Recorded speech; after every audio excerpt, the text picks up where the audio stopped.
Hello, my good people. How are you? My good name is Mukami Kanywa. Welcome back to our YouTube channel where we get to discover, learn, and grow on matters business and side hustles. Thank you so much for everyone that are subscribed. Keep subscribing and also hitting the notification bell. So today on Matters Business and Side Hustles, we are talking about cosmetology as a business. So we have a guest who's going to walk us through that journey. So to our guest, Karibu Sana, tell us Asante. your name. My name is Irene Karamuki. Okay. I'm a cosmetologist by profession and a trainer too. I've done this for around 10, 12 years, and I am a mother of one. A pretty girl is 5 years now. I was first employed, and then after like 6 years, I thought I should do business, and so far so good. That's good. Karibu sana to our platform. We get to enlighten people on matters business. So today on cosmetology, at least walk through your journey ya biashara. So for a start, maybe you can tell us, is it something you always wanted to do since you're a child ama ni kitu kuja kupenda after you are all grown? Honestly, I think it started quite early. Unajua, when we used to go to school and tulikuwa tunashuka nyasi huku chini. Yeah. And then I grew up seeing my mom plaiting our hairs when we were young. Nikasoma and I got to high school. I saw two of my sisters. Yao ilikuwa talent because they would, plait people around. And I thought, I think there's a different career I can do this. So I studied. I went to school and studied about cosmetology, that is hairdressing, and beauty. Immediately I finished school, I was lucky I got a job as a trainer. All the way to Uganda. I've trained there for around 4 years. And then I came back to Kenya. I was lucky nikapata kazi pale Vera Beauty College. And I've been there for the past like 6 years now. Wakati wa COVID, things went not very good. Schools were closed and employment and, employers were not paying, and we would understand because there were no students. So I thought I should venture into business. Yeah. Now what I was training, let me put it into practice, and I started a business. Okay. I started a salon. And all that I was training, I now brought it down to the business, and that is what I do now. So I'm a hairdresser and I am a beautician. And I still do part-time trainings in schools, or maybe one-on-one. I'm pale two jobs. Sometimes I train students. So that was the next question actually. Whether you do training, do you still work in the place where you're working, or you're in full-time business now? I left Vera and I got into business. And then at some point I started training. I started training at NYS for part-time classes for about a year, and then I stopped. So right now I'm into business fully. Fully. Yes. So maybe tell us how was it starting?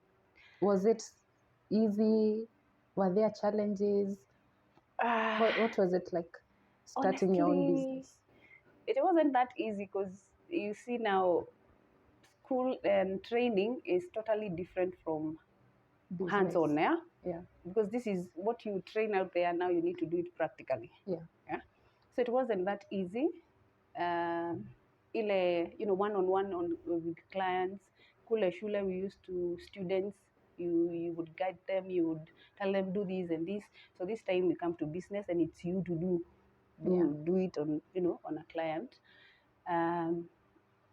Kuja kwa business, clients are different, challenges, the staff, challenges of location, marketing business, and having the business run as well is a process, and it's not that easy. Yeah. Kuna challenges here and there. Yeah, especially now that you're a trainer, now to doing it yourself. It was a little bit challenging. Yeah. So tell us, what are some of the basic requirements when starting up a salon? Okay, we start by the legal side, because you need to have a business permit. hiyo unapata kule kwa Kanjo. And then now you need the equipment, the products. But even before you get to the equipment and the products, you need to identify an area where you start the business. Yeah, the location. The location really matters, because you just don't go place a salon anywhere. There's so many things you need to consider: population, security, availability of people and time. The income that you need, the capital you need. And then now come down to buying equipments. You need the large equipments: dryers, mirrors, chairs, blow dryers, beauty products and equipments like massage beds, facial machines, pedicure spas, makeup stuff, and now making the place look together. Like you need to mount, you need to do signboards, and maybe get a platform for marketing. Now, before we go to that a little bit higher level, maybe for someone who is starting, someone who doesn't have much capital, maybe someone ametoka tu shule ama amefanya training kidogo na anataka kuanzisha maybe ka salon ama amekuwa akifanya door to door. I hear kuna hizi za door to door na sasa anataka kuanzisha kabiashara kake kadogo. Zile basic requirements ni nini yenye hawezi anzisha salon bila? Okay. Apart from location na of course kurent kanyumba, zile basics. Okay, if you decide to do a salon, because you can decide to do a salon and maybe a beauty spa. If you to do a salon, sasa tunasema ni nywele peke yake. Yeah.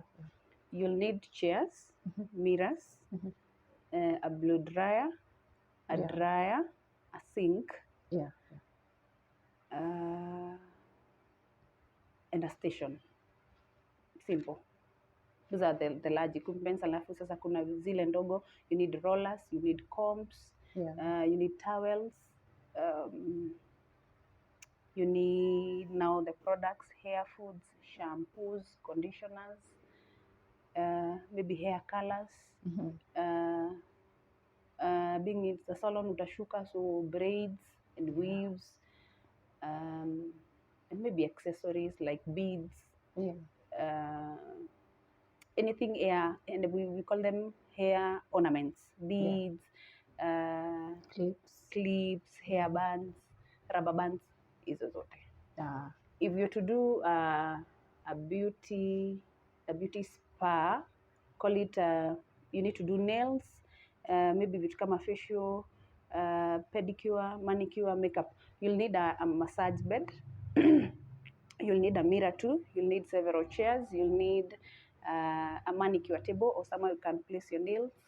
And now you need the foot spas for equipment.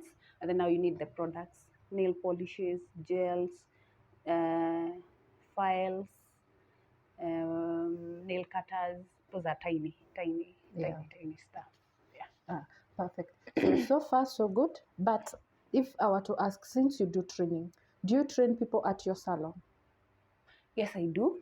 And I also go for part-time classes in schools. And if someone wanted to do a training, because we will put your number down, how much would it cost for a full-time session to make sure one is fully equipped? Now, when you say training, it depends. There's someone who would want to be trained on one thing. Like, assume I want to be trained how to do makeup. That's a session on its own. There's someone who come and they want to do the whole hairdressing course. Someone who want to do the whole beauty course. So the charges will be different depending on what specifically you need. But what are the ranges? The ranges of, let me say, a hairdressing course, that should be around 5,000 a month for around 1 year. 5,000 a month for a year? For a year. Beauty, the same. That should be 5,000 a month for around 6 months. Simple or individual courses like makeup, eyebrow shaping, you want to do nails, Those are short courses which you can do in maybe a month or two. Like for makeup, that goes a bit higher. We can do 10,000 a month for makeup only. We can do 15,000 for nails. Nails, I'll teach you how to do stick-ons, how to do all sort of nails, stick-ons, gel and tips, acrylics, gum gel, simple manicure procedures, all that.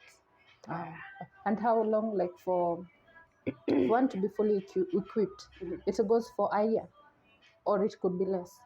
Okay, training, what matters a lot is also passion and commitment. You can study for 2 years and don't get anything. You can study for 6 months and you get everything. Yeah, but at least we average it to 1 year. Okay. For hairdressing. Okay. Beauty. Now, when I talk of beauty, is the whole course, like manicure, pedicure, facials, massage, everything to do with nails, eyebrow shaping. That is beauty course. At least 6 months. But individual short courses like nails only, that is 1 month. Eyebrows 1 month. Makeup 1 month. Yeah. Massage 1 month. Like you can break them down to small units.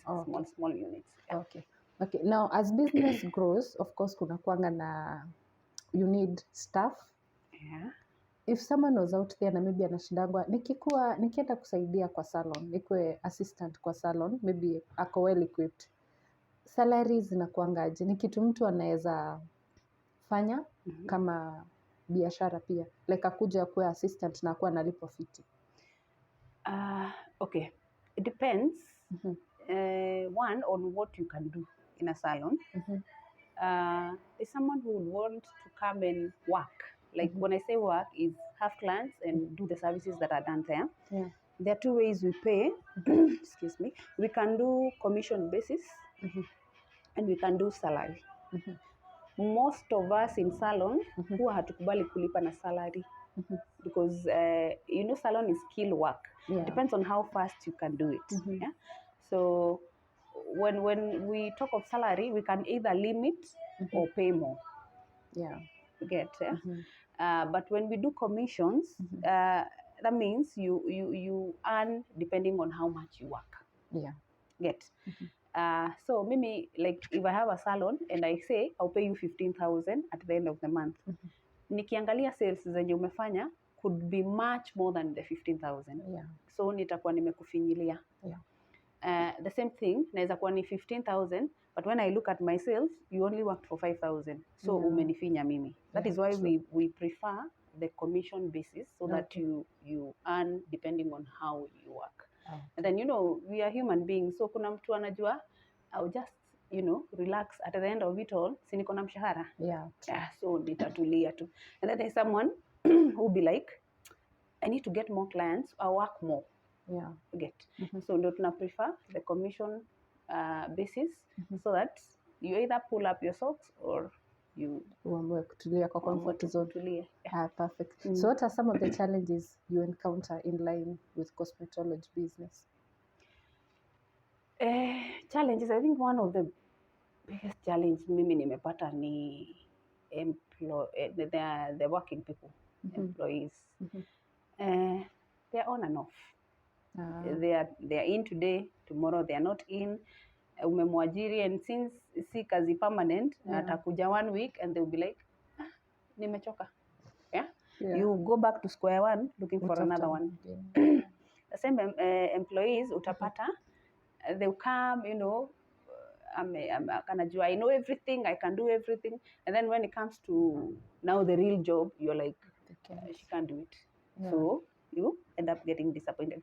So your challenge, how do we make sure we get, constant employees? That is a big challenge. And of course wengine wanakuja after some time wanaenda kufungua yao. Especially, yes, and then watabeba pia clients wako. Yeah. And they'll be like, kuja, I'll charge you lesser than you used to be charged there. Huyu wanaenda hivyo. So employees is a big challenge. 2 is I think the challenge we're also getting so much ni changes of prices in hair. prices Okay. in hair.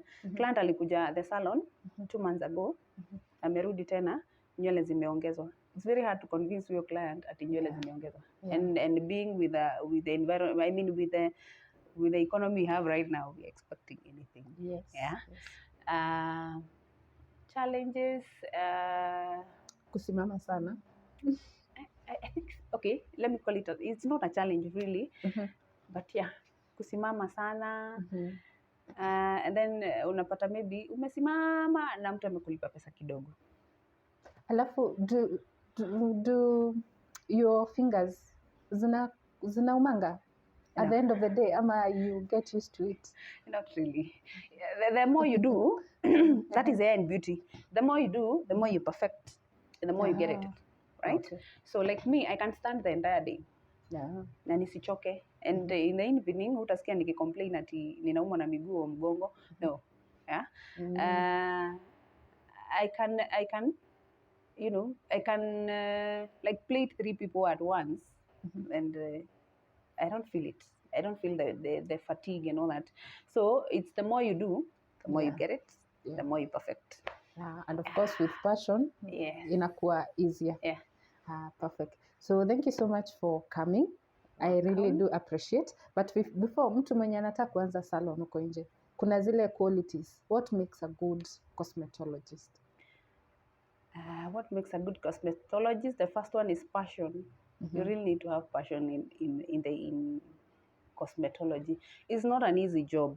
And you know, kitambo, nikupeleka nyuma kidogo, kitambo people used to think that this course was for failures. Wale wasichana hawakumaliza shule, wale wenye wanashika kitu shule, wale wenye wazazi hawakupata fee, so hao ndio walikuwa wanafaa kwenda kwa hiyo course, yeah?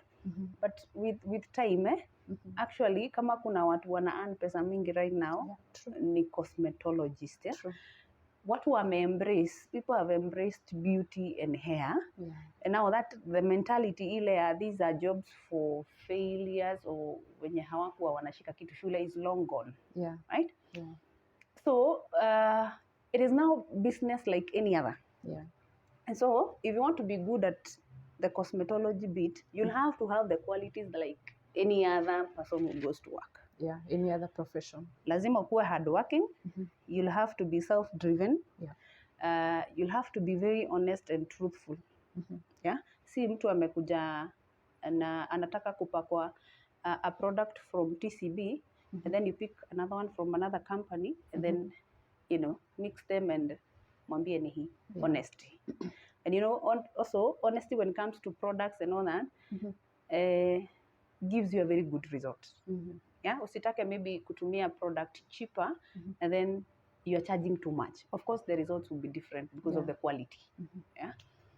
So you need to be honest. You need to be a good time manager. Time. With time, I realize that if one client messes time, they mess time for everyone else. So even your day ends up being messed up.